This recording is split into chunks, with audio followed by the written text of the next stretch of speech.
नंदुरबार लोकसभा मतदारसंघाचे महायुतीचे उमेदवार डॉक्टर हिना विजयकुमार गावित यांनी नंदुरबार शहरातील डी.आर. हायस्कूल येथे जाऊन आपला मतदानाचा हक्क बजावला। यावेळी हिना गावित यांनी सांगितले की प्रधानमंत्री नरेंद्र मोदींनी केलेला विकासाच्या जोरावर आम्ही निवडून येऊ, आमचा विजय निश्चित असेल। नंदुरबार लोकसभा मतदारसंघात केंद्राच्या सर्व योजना या गोरगरीब जनतेपर्यंत पोहोचवण्यासाठी आम्ही प्रयत्न केले आहे, त्यामुळे जनता आमच्या पाठीशी राहून आम्हाला विजयी करेल। यावेळी त्यांनी नवमतदारांना आवाहन केले की नवमतदारांनी उत्स्फूर्तपणे मतदान करून आपला मतदानाचा हक्क बजवावा व लोकशाही बळकट करण्यासाठी आपले योगदान द्यावे।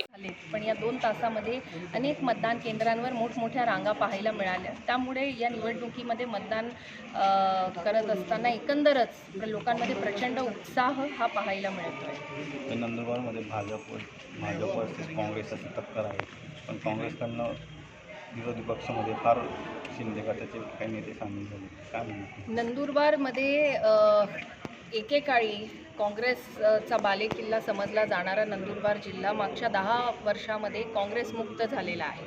अनेक काँग्रेसचे दिग्गज नेते हे काँग्रेसला रामराम करून आज भारतीय जनता पार्टीमध्ये आलेले। त्यामुळे आज असं कडवं आवाहन काँग्रेसनी दिले वगैरे असं काहीही नाही। उलट भारतीय जनता पार्टी आणि महायुतीची ताकद आज एवढी वाढलेली पाहायला मिळते आहे। भारतीय जनता पार्टी आणि महायुतीचे जेवढे घटक पक्ष आहे, याचे कार्यकर्ते असतील, पदाधिकारी असतील, काही नेते मंडळी असतील, हे सगळेजण आमच्या प्रचारामध्ये सक्रिय होते आणि सगळ्यांचेच प्रयत्न आहे की जास्तीत जास्त मतदान हे मला म्हणजे महायुतीच्या उमेदवाराला मिळालं पाहिजे।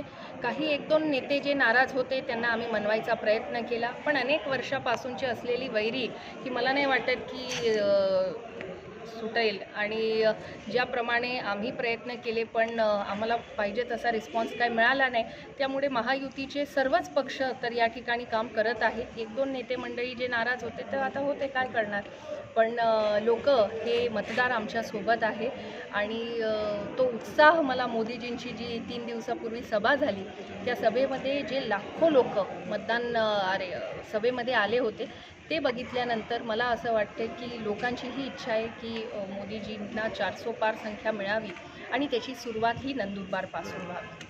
तुम्ही नवमतदारांना काय आवाहन करणार?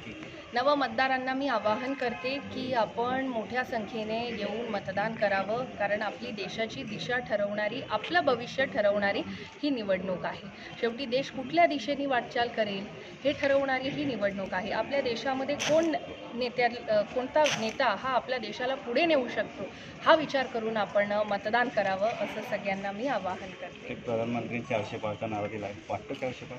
हो, 100% 400 पार। मला तर वाटतं 400च्याही पुढे आपण जाणार।